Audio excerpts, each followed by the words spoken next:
So my ADD project for today is to try to figure out some kind of situation for our super duper messy garbage and recycling center. Because we live way out in the woods where there's no garbage collection or recycling collection, we have to store everything here and then take it to the dump once it gets full. And as you can tell, it's all just wide open. Luckily the barrel locks so the bears and the raccoons can't get into that, but the recycling is wide open, so every once in a while a big furry beastie will come through here and then throw everything on the ground when they're looking for food. So my solution is to try to build some kind of a shed-roofed little lean-to sort of thing over there with a latching lid so we can lock it so the critters don't get into it. Unfortunately, I'm really broke right now, so I'm going to try to make it out of garbage that I find around the yard. So we have this pile of old cedar, and this pile of old cedar, and some battens, my table saw offcuts bin, and a pile of old random 2x4s. Now I'm pretty aware that this structure isn't going to be 100% bear proof, but luckily we don't really get grizzlies around this area. If we did get a grizzly, he was going to get into anything no matter what happened. But luckily we pretty much only have to deal with pretty small black bears, raccoons, and our neighbor's dogs from down the way, so I'm hoping that this structure will be strong enough to keep those guys out.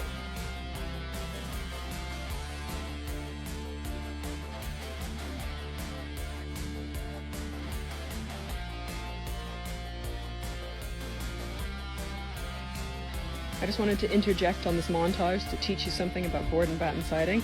So a lot of people would think that you put screws on both sides of these big boards to hold them down more solidly, but that is actually a no-no, because if you put screws on both sides, as the board swells and shrinks, it will tear itself apart and you'll end up with big ugly cracks all the way down the middle. So the proper way to do it is you put screws on one side, leaving the other side floating, and then when you put the batten down, it secures both edges of the board so they don't go anywhere.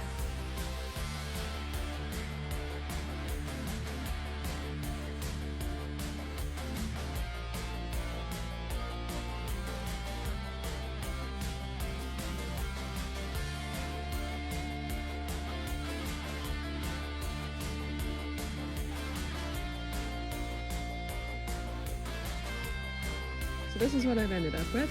All of these materials were free or I had them lying around the shop. The only thing new I had to use was this section of a piece of plywood, but I also had this lying around the shop. It's just the only thing that's like kind of shiny. Literally everything else was found underneath the tree, including these hinges, which I think are quite fancy, but let's see if it fits.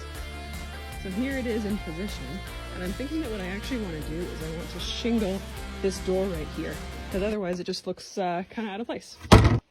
And this is how it turned out. This can open, recycling hides down there. That's heavy enough to keep the raccoons out, and it matches.